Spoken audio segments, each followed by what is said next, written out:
So how about I make a little bit of a presentation now and maybe come back to some of these examples, although some I think are going to emerge. Um, and we can start to get into using the presentation. I figured there's a way of us getting into what are the issues that the students in your groups are experiencing that are appropriate for discussion and that you're experiencing as well. This is one of the major issues right now, is that you're trying to help people at exactly the same time you're trying to struggle with some of the same issues yourself. And believe me, it is a struggle. All right, Phil, I'm probably going over stuff that you already heard, but let me do it again briefly. I won't spend a lot of time on it. But if you're familiar at all with the work that I've done, built on the work of William Schwartz, I've tried to understand my practice over the years, and I have practiced over the years, right up to very recently when I semi-retired, as phases. The preliminary phase, which we're about to do right now, I use the skill I call tuning in, developing the ability of anticipating what the people in the group or the client are going to be thinking and feeling, but not necessarily saying. And also developing strategies to respond directly to what will be indirect cues. We'll do tuning in a minute, tuning into the groups you're about to lead online. Am I still making sense? So I'll expand on what I mean by the preliminary phase. The beginning phase, contracting. This is the place where I think most of our practice goes astray, is that we're not as clear as we could be in contracting. For example, clarifying purpose. What's the group all about? When I went to School of Social Work, 1959 to 61, can't believe it was that long ago, at Columbia University, when I graduated, my mother said, to me, she said, "Okay, Larry, you're now an MSW, a Master of Social Work. What do you do?" Am I alone in this, or did anybody else get that question asked? I'm not alone, right? They asked that question, family members. Having been trained those days, I said to my mother, well, I work with groups to enhance social functioning, to facilitate individual growth and development, strengthening egos, and making the world safe for democracy. At the end of which my mother said, yeah, but what do you do? And when I realized I didn't have a simple, non-jargonized way of explaining what I did.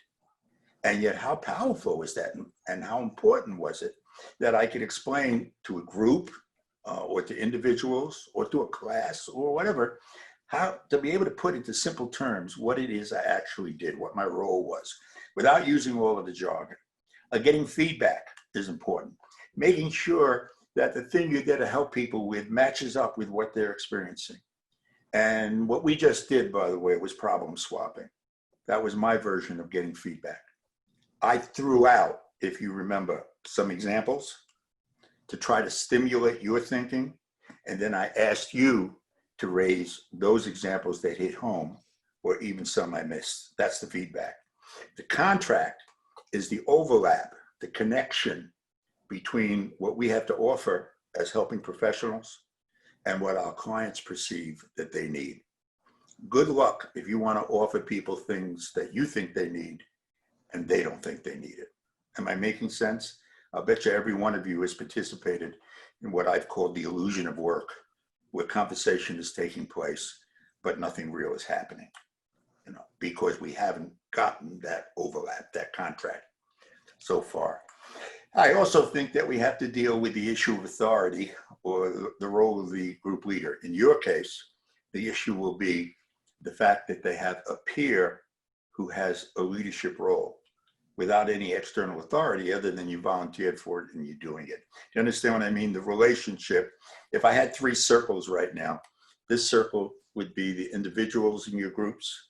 This circle would be the group. And down here would be the 3rd circle. And the relationship, the working relationship between you and the members of the group is going to be an issue.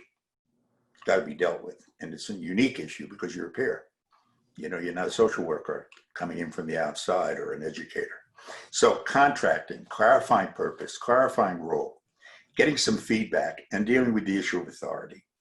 The next phase, I've talked about the middle phase, the complicated phase. A lot of people tell me they're great at beginnings, they're terrific at endings. It's the part in the middle that they get stuck with. We might be able to touch on that a little bit. about a middle phase. That would be after you've begun, okay? And then ending and transition. When you end the groups, if this thing ever stops, you're going to bring your groups to a close and make transitions to new experiences. What I just described, preliminary, beginning, middle, ending, and transition, that applies to the life of the work you're going to be doing with these support groups, but it also applies to every single session. Every session has what I call sessional tuning in. Every session has at the beginning what I call sessional contracting, understanding what people are working on this week, which may be different from what they worked on last week. Am I making sense on that? And then the middle, and then sessional, ending, and transition. So have I made sense on some of that at this point?